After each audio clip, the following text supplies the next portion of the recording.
सोनू चिड़ा और कालू कौवा आपस में सौतेले भाई थे। उनके माता पिता का देहांत अभी कुछ ही समय पहले हो गया था। बस इसी कारण वे दोनों बहुत ज्यादा उदास थे। भाई भाई, ना माँ रही ना पिताजी, अब हम क्या करेंगे?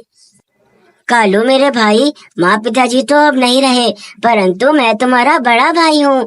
अब से तुम मेरी जिम्मेदारी हो।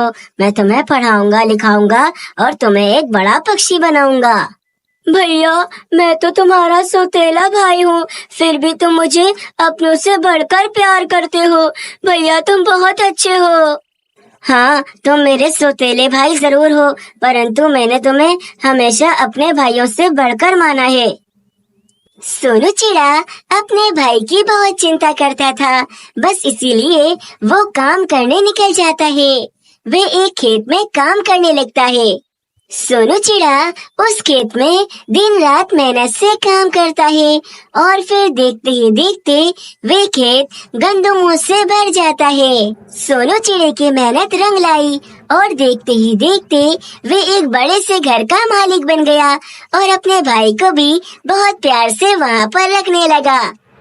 भैया भैया, अब तो हमारे हालात बहुत अच्छे हो गए हैं। अब तो मैं चाहता हूँ कि तुम्हारी बस जल्दी से शादी हो जाए और इस घर में मेरी भाभी आ जाए। अरे कालू, ये तुम कैसी बात कर रहे हो? अभी शादी का मेरा कोई इरादा नहीं है। अभी तो मुझे तुम्हारे लिए बहुत कुछ करना है। तुम्हें दूसरे जंगल पढ़ने के लिए भी भेजना है। भैया, तो भाभी के आने से कौन सी मेरी पढ़ाई रुक जाएगी? सब कुछ और अच्छा ही हो जाएगा। नहीं कालू, तुम नहीं जानते, हो सकता है मेरी शादी किसी ऐसी चिड़िया से हो जाए जो तुम्हें पसंद नहीं करती हो और फिर हमारे घर में सब कुछ खराब हो जाएगा। अरे नहीं नहीं सोनू भैया, आप चिंता मत करो। मैं आपके लिए बहुत ही सुंदर और बहुत ही अच्छी सी चिड़िया ढूंढूंगा। बस आप शादी के लिए मान जाओ। अच्छा अच्छा, ठीक है, चलो मैं तुम्हारी बात मान लेता हूँ। ठीक है, मैं शादी कर लेता हूँ। कालू कौवा सोनू चिड़े की बात सुनकर बहुत खुश होता है और ऐसे सोनू चिड़े की शादी एक सुंदर सी चिड़िया जिसका नाम मीनू था उससे हो जाती है। सोनू चिड़ा भी अपनी शादी से बहुत ज्यादा खुश था क्योंकि मीनू चिड़िया बहुत समझदार चिड़िया थी। और फिर वो दिन भी आ जाता है जब कालू कौवे को दूसरे जंगल पढ़ाई करने के लिए जाना था। चलो मेरे भाई, अब तुम दूसरे जंगल पढ़ने के लिए जाओ और वहाँ जाकर खूब पढ़ाई करना और वहाँ से एक बड़े पक्षी बनकर ही आना। हाँ देवर जी, आप जब पढ़ लिख कर दूसरे जंगल से एक बड़े पक्षी बनकर आएंगे तब हम आपकी शादी एक बहुत प्यारी सी कौवे से करा देंगे। भाभी, अभी तो मैंने पढ़ाई शुरू भी नहीं की और आपको अभी से मेरी शादी की पड़ गई। अरे मीनू चिड़िया तो मजाक कर रही है। चलो अब तुम जल्दी से दूसरे जंगल के लिए निकल जाओ, कहीं तुम्हें देर ना हो जाए। हाँ भैया, आप ठीक कह रहे हो। चलो भाभी भैया, अब मैं निकलता हूँ। मैं वहाँ जाकर आप दोनों को बहुत याद करूँगा। फिर कालू कौवा दूसरे जंगल में पढ़ाई करने के लिए निकल जाता है। सोनू, आप अपने भाई से बहुत प्यार करते हैं और ये बात मुझे आप में सबसे अच्छी लगती है। तुम ठीक कह रही हो मीनू, मैं अपने भाई से बहुत प्यार करता हूँ। मेरे सिवा उसका है ही कौन यहाँ पर। हाँ सोनू, मैं आपकी बात समझती हूँ। मीनू चिड़िया, तुम जानती हो, शादी से पहले मुझे बस यही चिंता रहती थी कि मेरी शादी किसी ऐसी चिड़िया से ना हो जाए जो मुझे ना समझे और मुझे और मेरे भाई को अलग कर दे। हाँ सोनू, मैं ऐसा कुछ भी नहीं करना चाहती जिससे आपको जरा भी तकलीफ हो। हाँ मीनू चिड़िया, इसीलिए मैं तुम्हारे साथ बहुत खुश हूँ। ऐसे ही वक्त गुजरता है और वक्त के साथ साथ सोनू चिड़े और मीनू चिड़िया का एक प्यारा सा बच्चा होता है जिसका नाम वे कुक्कू रखते हैं। मीनू चिड़िया, आज मैं बहुत खुश हूँ। तुम जानती हो, आज मेरा भाई कालू कौवा अपनी पढ़ाई पूरी कर कर वापिस आ रहा है। अब वो बहुत बड़ा पक्षी बन गया है। अरे वाह सोनू, ये तो बहुत अच्छी बात है।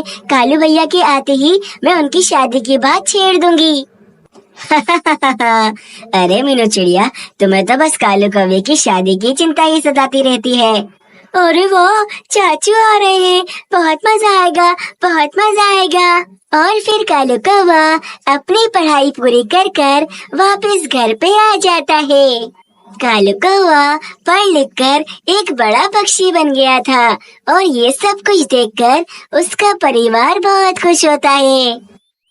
अरे वाह कालू, आज मेरा सपना पूरा हुआ। मैं हमेशा से चाहता था कि मेरा भाई पढ़ लिख कर एक बड़ा पक्षी बने और इस पूरे जंगल पर राज करे, और आज मेरा ये सपना पूरा हो गया है। भैया, ये सब कुछ आपकी वजह से ही हुआ है। अगर आप नहीं होते तो ना मैं इतना पढ़ लिख पाता और ना ही एक अच्छा पक्षी बन पाता। चाचू, अब आप आ गए हो ना, अब मैं आपके साथ बहुत घूमूंगा, मैं अब बहुत मजे करूंगा। कालू भैया, बस बहुत हुई आपकी पढ़ाई, अब मैं एक सुंदर सी कवि देखकर आपकी शादी कर दूंगी। अरे भाभी, अब आप जैसा चाहती हो मैं वैसा करने के लिए तैयार हूँ।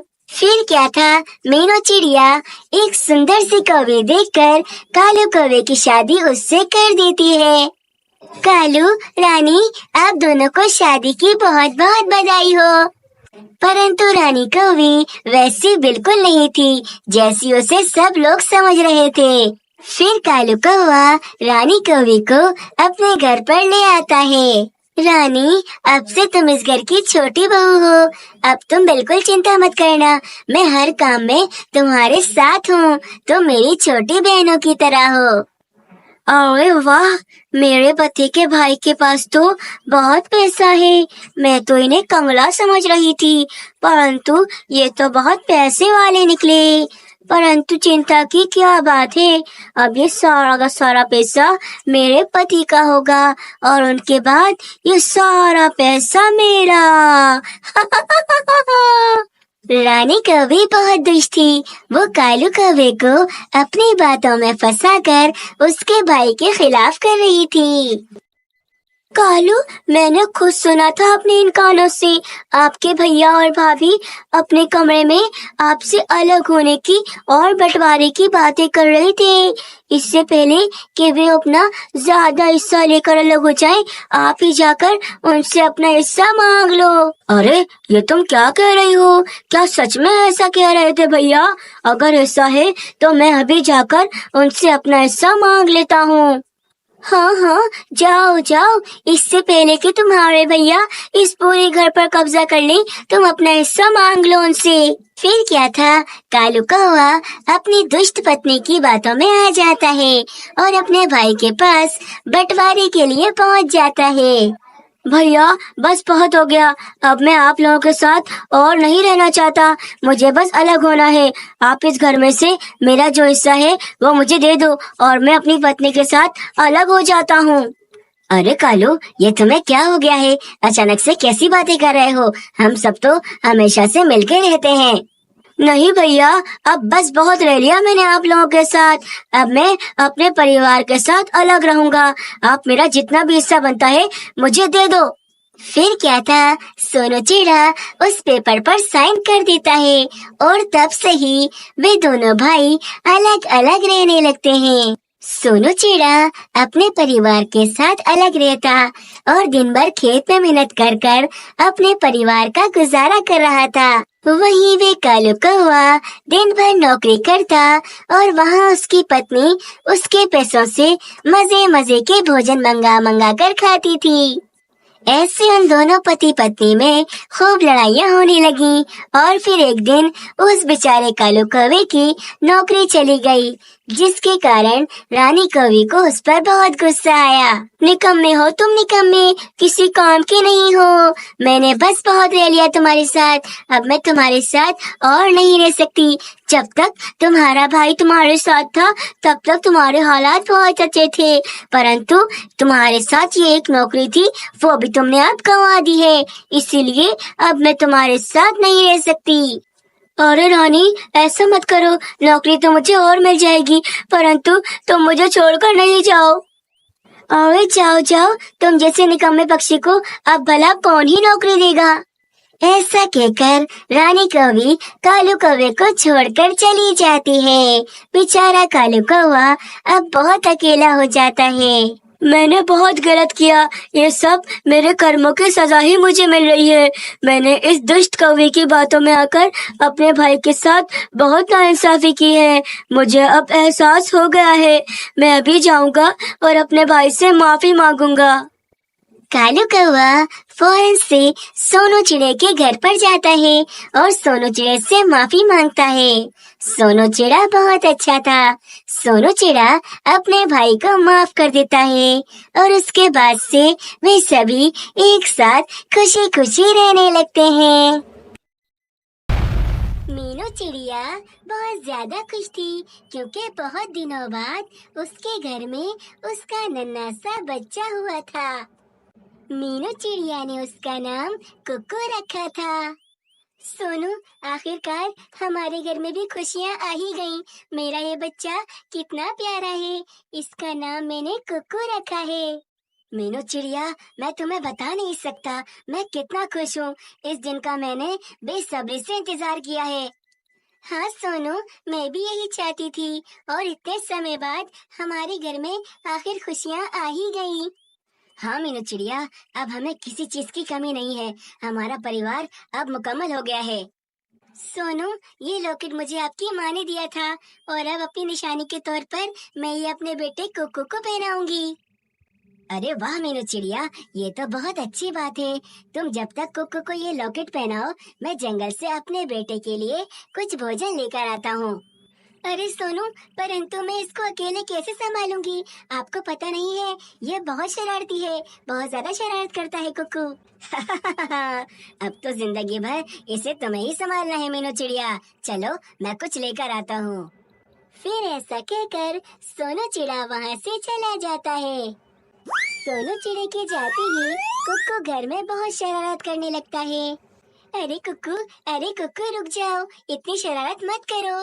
तुम तो शरारत कर करके थकते भी नहीं हो। बस थोड़ी देर रुक जाओ, मुझे तुम्हें ये लॉकेट पहनाने दो। फिर मीनू चिड़िया कुकू को वे लॉकेट पहना देती है। अरे वाह कुकू, ये लॉकेट तो तुम पर बहुत अच्छा लग रहा है। बस अब तुमने बहुत शरारत कर ली, अब तुम सो जाओ। लल्ला लल्ला लोरी, दूध की कटोरी, दूध में बताशा, कुकू करे तमाशा, कुकू करे तमाशा।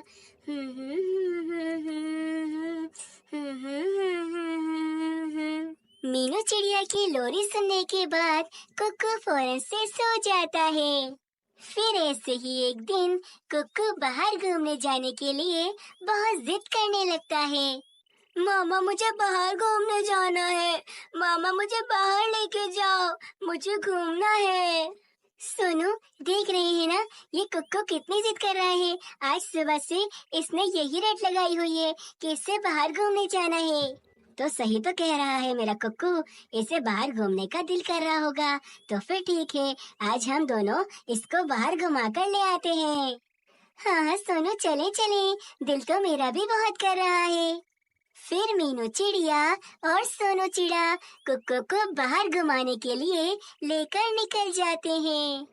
कुछ समय में वे तीनों एक मेले में पहुंच जाते हैं, जहां बच्चों के लिए बहुत सारे झूले थे। कुक्कू भी यहाँ पर आकर बहुत खुश हो जाता है और वे वहाँ पर फौरन से खेलने लग जाता है। कुक्कू मेले में बहुत मस्ती कर रहा था और ये सब देखकर उसके माता पिता बहुत खुश हो रहे थे। परंतु फिर वही हुआ जो नहीं होना चाहिए था। मेले में अचानक से आग लग जाती है। आग लगने के कारण सभी पक्षी बहुत ज्यादा डर जाते हैं। बस इसी वजह से वहाँ पर एक भगदड़ मच जाती है। बेचारा कुक्कू इस भगदड़ में अपने माता पिता से अलग हो जाता है। अरे सोनू, मुझे कुक्कू कोई नजर नहीं आ रहा।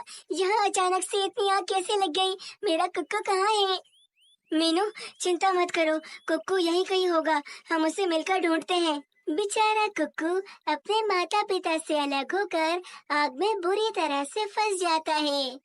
मामा बाबा मुझे बचाओ, मामा बाबा मुझे बचाओ, मैं यहाँ फंस गया हूँ, मुझे बचाओ। मीनू चिड़िया और सोनू चिड़ा अपने कुक्कू को मेले में हर जगह ढूंढते हैं, परंतु उन्हें कुक्कू कहीं भी नजर नहीं आता। सोनू, सोनू, यहाँ तो कुक्कू नहीं है, ना जाने कुक्कू कहाँ चला गया है। मीनू, कुक्कू तो यहाँ भी नहीं है। अरे बाप रे, ये हमने क्या कर दिया। आज हमें इस मेले में आना ही नहीं चाहिए था। दोनों माता पिता अपने बच्चे को बहुत देर तक ढूंढते हैं, परंतु वे उन्हें कहीं नहीं मिलता। फिर थक हार कर वे घर वापस आ जाते हैं। सोनू, मेरा कुक्कू मुझे पूरे मेले में कहीं नहीं मिला। मुझे नहीं पता। मुझे मेरा कुक्कू लाके दो। मुझे मेरा कुक्कू लाके दो। मीनू, हौसला रखो, कुक्कू मिल जाएगा। मैं पूरे जंगल में हर जगह देखूंगा और अपने बच्चे कुक्कू को ढूंढ कर ही वापस आऊंगा। सोनू चिड़ा कुक्कू को ढूंढने के लिए जंगल में निकल जाता है। सोनू चिड़ा जंगल का चप्पा चप्पा छान लेता है, परंतु उसे कुक्कू कहीं नजर नहीं आ रहा था। ऐसे ही कुक्कू को ढूंढते ढूंढते रात हो जाती है, परंतु कुक्कू तो कहीं भी नहीं मिल रहा था। सोनू, कहाँ है मेरा कुक्कू? कहाँ है? तुम उसे लेकर नहीं आए क्या? मीनू चिड़िया, नहीं मिला, कुक्कू कहीं नहीं मिला। मैंने पूरा जंगल ढूंढ लिया, परंतु कुक्कू मुझे कहीं भी नहीं मिला। नहीं सोनू, ऐसा नहीं हो सकता। मैं अपने कुक्कू के बगैर नहीं रह सकती हूँ। मीनू चिड़िया, शायद हमारी किस्मत में यही लिखा था। अब हम किस्मत से तो नहीं लड़ सकते ना। सुबह होते ही सोनू उल्लू के खेत में काम करने निकल जाते हैं, परंतु उल्लू उसे काम से ही निकाल देता है। जाओ जाओ, कहीं और जाकर काम ढूंढो। जब इतनी छुट्टियां करनी होती हैं, तो काम पर आते ही क्यों हो? मुझे तो और मेहनती पक्षी मिल जाएंगे। उल्लू सेठ, मैंने जानबूझकर छुट्टी नहीं की। मेरा बच्चा मेले में गुम गया है और मैं इतने दिन उसे ही ढूंढ रहा था, और अब तुम भी मुझे काम से निकाल रहे हो। बस बस, बंद करो अपने नाटक और बहाने। बहुत सुन लिए मैंने। अब मैंने तुम्हें काम से निकाल दिया है। जाओ और कहीं और जाकर काम ढूंढो। मैं अब तुम्हें अपने खेत में काम करने नहीं दूंगा। कुक्कू घर वापस आ जाता है। मीनू चिड़िया, उस उल्लू सेठ ने मुझे अपने खेत में काम करने से मना कर दिया और मुझे काम से भी निकाल दिया। ना जाने अब मैं क्या करूँगा। सोनू, ये क्या हो गया? हमारे साथ अचानक से इतना बुरा कैसे हो रहा है? घर में तो भोजन भी खत्म हो चुका है। फिर ऐसे ही 5 साल बीत जाते हैं। सोनू चिड़ा और मीनू चिड़िया जैसे तैसे कहीं ना कहीं काम कर कर अपना गुजारा करते हैं। फिर एक दिन मीनू चिड़िया का दोस्त मिट्टू तोता उस जंगल में एक सबसे अमीर पक्षी को देखता है। अरे, ये पक्षी तो बहुत ज्यादा अमीर है। लगता है ये इस जंगल में रहने आया है। मैं अपनी दोस्त मीनू चिड़िया को इसके बारे में बताता हूँ। क्या पता उस बेचारी को ये अमीर पक्षी काम दे दे। फिर मिट्टू तोता मीनू चिड़िया के घर पर जाकर उस अमीर पक्षी के बारे में मीनू चिड़िया को सब कुछ बताता है। अरे बिरजू तोते, तुम्हारा बहुत बहुत धन्यवाद। शुक्र है, अब हमें कुछ काम मिल जाएगा और हमारे हालात कुछ अच्छे हो जाएंगे। नहीं तो ऐसा है कि हमें यहाँ पर कोई काम देता ही नहीं है। फिर मीनू चिड़िया और सोनू चिड़ा उस अमीर पक्षी के घर में जाते हैं। अरे वाह, ये घर तो बहुत ज्यादा सुंदर है। इसका मालिक हमें कुछ न कुछ काम तो दे ही देगा। परंतु मीनू चिड़िया ये नहीं जानती थी कि ये पूरा घर उसके बेटे कुक्कू का ही है। फिर कुक्कू मीनू चिड़िया के सामने आ जाता है। अपनी माँ को अचानक सामने देखकर उसे उसकी सुनाई हुई लोरी याद आ जाती है। लल्ला लल्ला लोरी, दूध की कटोरी, दूध में बताशा, कुक्कू करे तमाशा, कुक्कू करे तमाशा।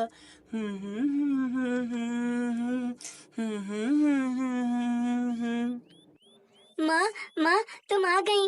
इतने सालों तक मुझसे दूर तुम कैसे रही? मैंने तुम्हें कितना याद किया। कुक्कू अपने माता पिता को झट से पहचान लेता है और सोनू चिड़ा और मीनू चिड़िया भी कुक्कू को फौरन से पहचान लेते हैं। कुक्कू, तुम कुक्कू हो? मेरा बेटा कुक्कू मुझे वापस मिल गया। कितना बड़ा हो गया है मेरा बेटा। कुक्कू बिना किसी देरी के अपनी माँ के गले लग जाता है। माँ, तुम जानती हो, जब मैं मेले में खो गया था तब मुझे वहाँ से एक अमीर पक्षी उठा कर ले आया और उसने ही मुझे पालकर बड़ा किया। कुकू, वो जरूर कोई बहुत अच्छा पक्षी होगा। तुम नहीं जानती, हम दोनों ने तुम्हें कितना ढूंढा, परंतु तुम हमें कहीं नहीं मिले। हम बहुत ज्यादा उदास हो गए थे। माँ, अब मैं मिल गया हूँ ना, अब उदास होने की कोई जरूरत नहीं है। अब से हम सब साथ रहेंगे और मैं अब घूमूंगा भी नहीं।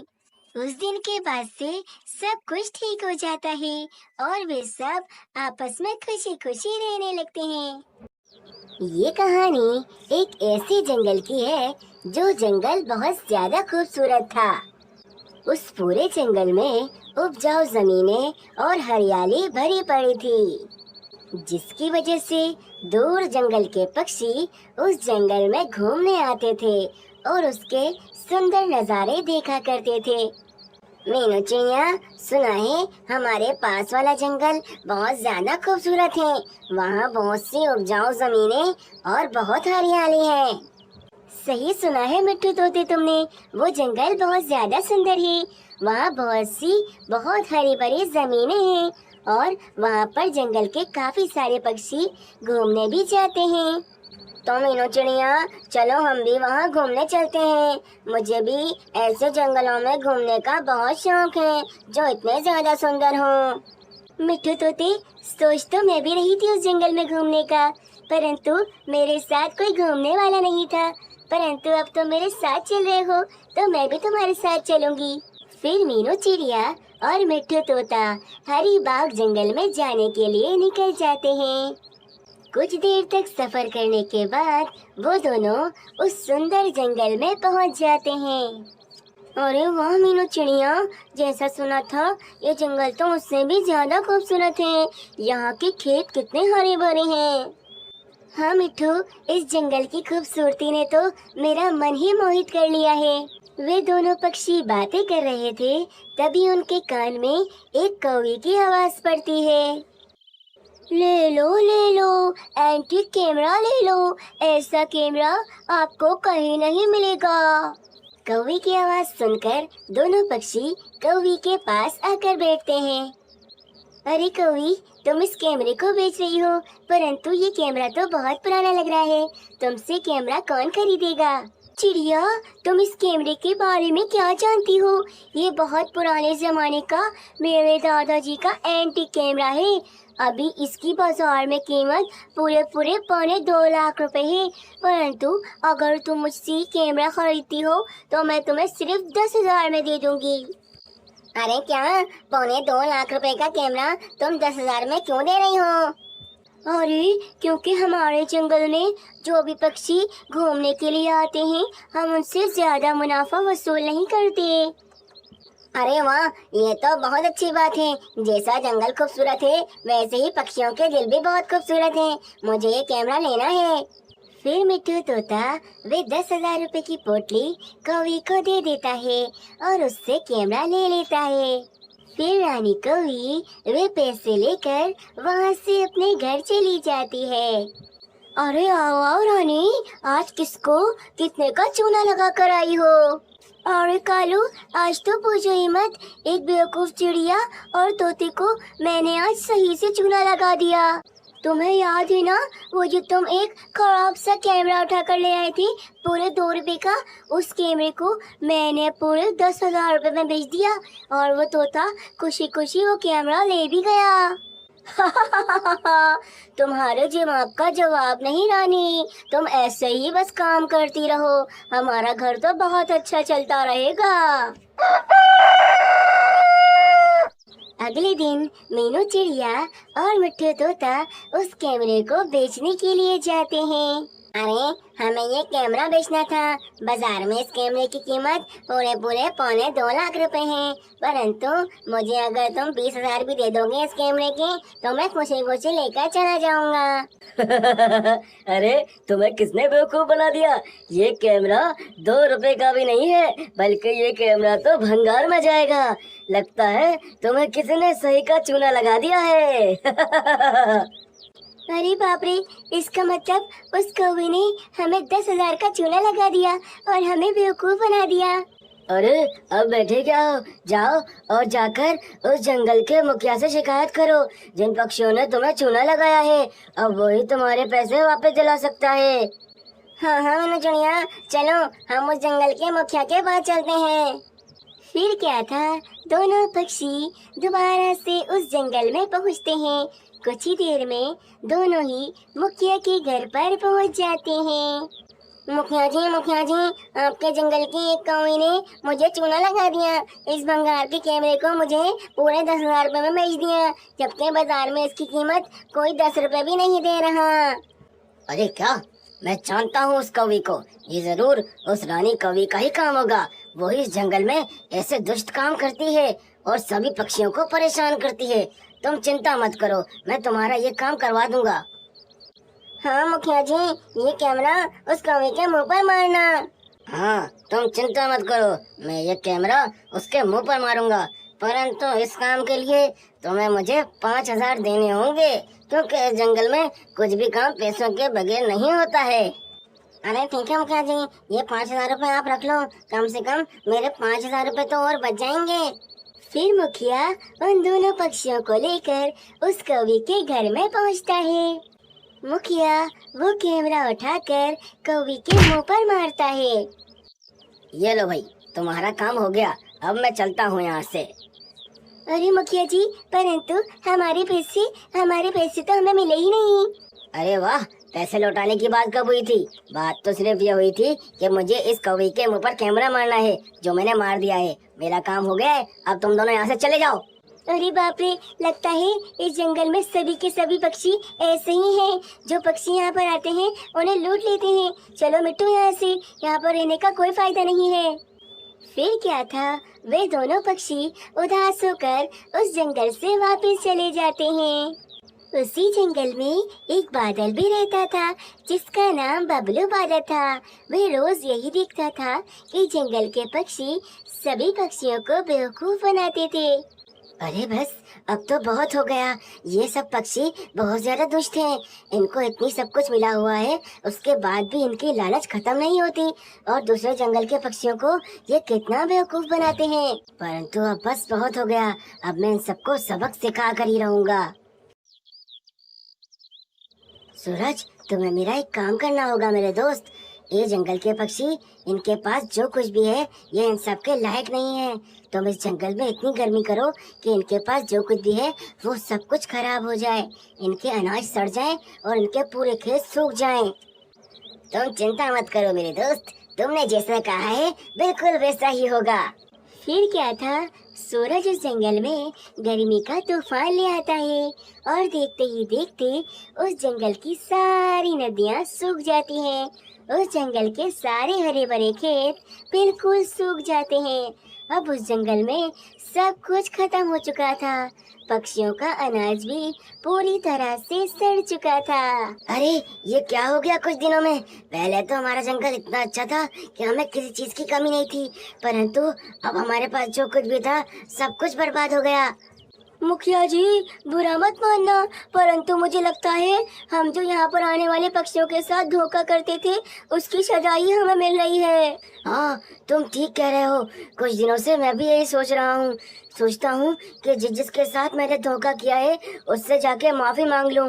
क्या पता तभी हमारे जंगल के हालात बेहतर हो जाएं। हाँ मुखिया जी, चलिए मैं भी आपके साथ माफी मांगने के लिए तैयार हूँ। फिर क्या था, उन दुष्ट पक्षियों को अकल आ जाती है और वो मीनू चिड़िया और तोते के पास पहुंचकर उनसे अपने किए की माफी मांगते हैं और उनके 10,000 रुपए भी वापस लौटा देते हैं। कुछ दिनों में बादल देखता है कि अब वो पक्षी पहले जैसे सुधर गए हैं और अब किसी के साथ बुरा नहीं कर रहे। तो वह सूरज से कहता है कि अपनी गर्मी को वापस से कम कर दे। गर्मी का तूफान खत्म होते ही उस जंगल में दोबारा से हरियाली हो जाती है और उस जंगल के पक्षी दोबारा से खुशी खुशी रहने लगते हैं। बहुत समय पहले की बात है, एक जंगल में सोनू चिड़ा अपनी पत्नी मीनू चिड़िया और अपनी बेटी के साथ रहा करता था। सोनू चिड़े, आखिर ऐसा कब तक चलता रहेगा? अब तो गुड़िया भी बड़ी हो रही है और हमें उसकी शादी करानी है और हमारे पास बिल्कुल पैसे नहीं है। तुम चिंता मत करो मीनू चिड़िया, मैं दिन रात अपने खेत में काम करूंगा और फिर इतने पैसे जमा कर लूंगा कि अपनी बेटी की शादी आराम से कर सकूं। अरे सोनू चिड़ी, परंतु तुम्हारे दिन रात खेत में काम करने का कोई फायदा नहीं होने वाला, क्योंकि तुम्हारी सारी कमाई तो वो उल्लू सेठ आकर ले जाता है। हाँ, बस यही सबसे बड़ी मुसीबत है। उस उल्लू सेठ से उधार लेकर मैंने अपनी जिंदगी की सबसे बड़ी गलती कर दी। अब ब्याज के नाम पर वो मुझसे उधार से ज्यादा दुगनी रकम ले चुका है। सोनू चिड़ी, हम बहुत कमजोर हैं। काश हमारा कोई बेटा होता तो वो उल्लू सेठ के सामने डट कर खड़ा हो जाता। हाँ, तुम ठीक कह रही हो मीनू चिड़िया, परंतु ये मुश्किल वक्त है, हमें इसका सामना करना होगा। तभी उन दोनों की बेटी गुड़िया वहाँ पर आ जाती है। माँ, पिताजी, मुझे लगता है ये सब कुछ मेरी वजह से ही हो रहा है। मेरी शादी कराने के लिए आप दोनों कितने ज्यादा परेशान हैं। अगर मैं नहीं होती तो ये मसले होते ही नहीं। नहीं बेटा, ऐसे नहीं कहते। ये सब कुछ तुम्हारी वजह से नहीं, बल्कि उस उल्लू सेठ की वजह से हो रहा है। फिर एक दिन सोनू चिड़ा अपने खेत में काम कर रहा होता है कि तभी उल्लू सेठ वहाँ पर आता है। हाँ, बस करो, अब तुम्हें इस खेत में बिल्कुल काम करने की जरूरत नहीं है। अरे उल्लू सेठ आप, परंतु अगर मैं अपने खेत में काम नहीं करूँगा तो और कहाँ काम करूँगा? ये तो मेरा ही खेत है। हैं? क्या इतने भुलक्कड़ हो तुम? भूल गए तुमने मुझसे कितना उधार लिया हुआ है, इसलिए अब से ये खेत मेरा है और तुम यहाँ से निकल जाओ। उल्लू सेठ, ये क्या कह रहे हो? मैं तो कब से तुम्हारा उधार चुका रहा हूँ, परंतु तुम्हारा उधार है कि खत्म होने का नाम ही नहीं ले रहा। ये मेरा खेत है, मैं यहाँ से नहीं जाऊँगा। देखता हूँ मुझे यहाँ से कौन निकालता है। अरे ओ चिड़े, ज्यादा उल्लू सेठ से बदतमीजी करने की जरूरत नहीं है, नहीं तो इस खेत से धक्के मारकर बाहर निकाल दूंगा। तुम्हारी भलाई इसी में है कि चुपचाप खामोशी से यहाँ से बाहर निकल जाओ। बेचारा सोनू चिड़ा उन दोनों बदमाश पक्षियों के सामने बेबस था। हाँ ठीक है, निकल रहा हूँ मैं इस खेत से, परंतु तुम दोनों मेरी बात याद रखना, मैं तुम दोनों को छोड़ूंगा नहीं।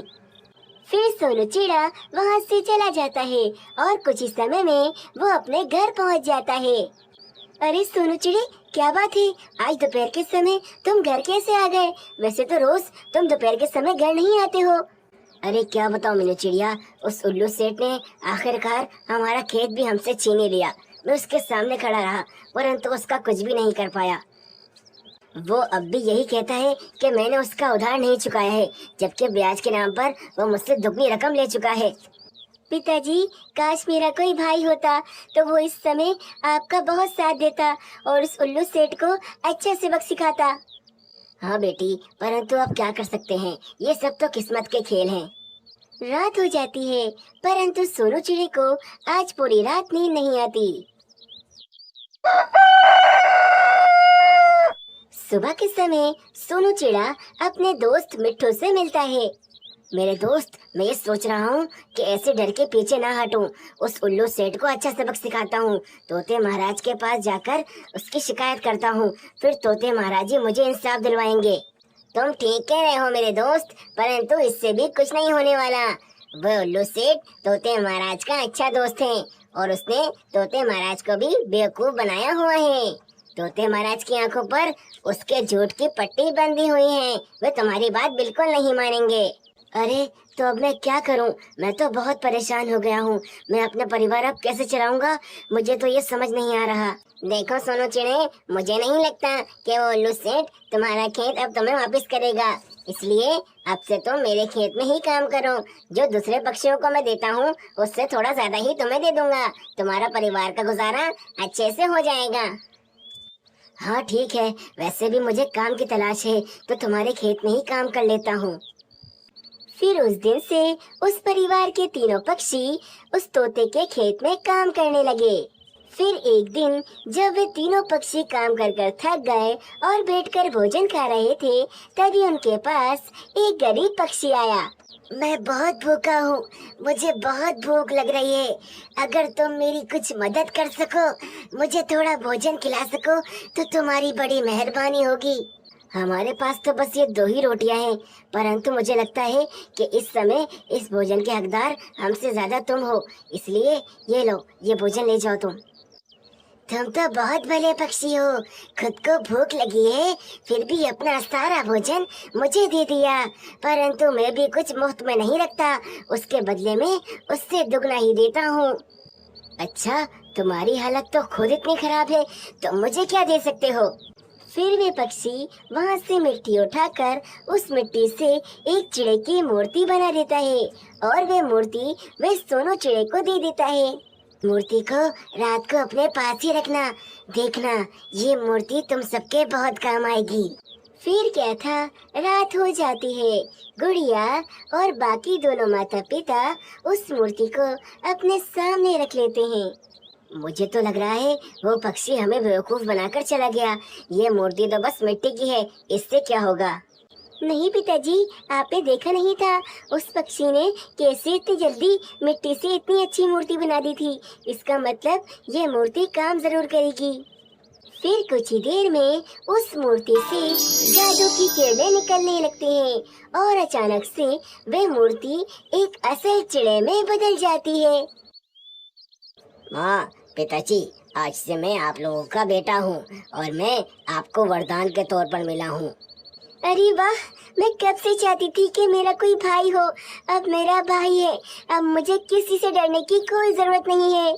हाँ पिताजी, और मैं ये भी जानता हूँ कि उस उल्लू सेठ ने कैसे आपको डराकर आपके खेत पर कब्जा कर लिया है। मैं उस उल्लू सेठ को अब नहीं छोड़ूंगा। फिर क्या था, अगले ही दिन सोनू चिड़ा अपने बेटे को लेकर उसके खेत में पहुंच जाता है। उल्लू सेठ वहां पर पहले से मौजूद था। अरे, अब ये क्या नाटक है? ये अब तुम किसको लेकर इस खेत में आ गए हो? मैं इनका बेटा हूँ और ये मेरे पिताजी हैं। अरे, ये बेटा कहाँ से आ गया? मैंने जहाँ तक सुना था तुम्हारा तो कोई बेटा नहीं था, और अब अचानक से ये बेटा कैसे निकल आया? जब किस्मत मेहरबान होती है तो ऐसे ही होता है उल्लू सेठ। देखो उल्लू सेठ, बहुत परेशान कर लिया तुमने मेरे पिताजी को, परंतु अब बस बहुत हो गया। अब मैं आ गया हूँ और अब तुम इज्जत से इस खेत को खाली कर दो और यहाँ से चले जाओ। पहले अपने बाप से बोलो कि मेरा सारा उधार चुकाए, तभी मैं ये खेत आजाद करूँगा। देखो उल्लू सेठ, मेरे पिताजी तुम्हें तुम्हारा सारा उधार वापस कर चुके हैं, जो तुम ब्याज के नाम पर वसूलते रहे हो। और अगर अब 5 मिनट के अंदर अंदर तुमने मेरा खेत खाली नहीं किया तो फिर तुम अपनी टांगों पे जाने के काबिल भी नहीं बचोगे। अरे ओ, ज्यादा पहलवान बनने की कोशिश मत कर। ये खेत हम खाली नहीं करेंगे, जो करना है कर ले। सोनू चिड़े के बेटे में जादुई ताकतें थी। फिर क्या था, वे उन दोनों की सही से पिटाई करता है और काफी मार खाने के बाद वे दोनों वहाँ से दुम दबाकर भाग जाते हैं। उस दिन के बाद से सोनू चिड़ा और उसका बेटा उसके खेत में काम करने लगे और अपने परिवार को हंसी खुशी चलाने लगे।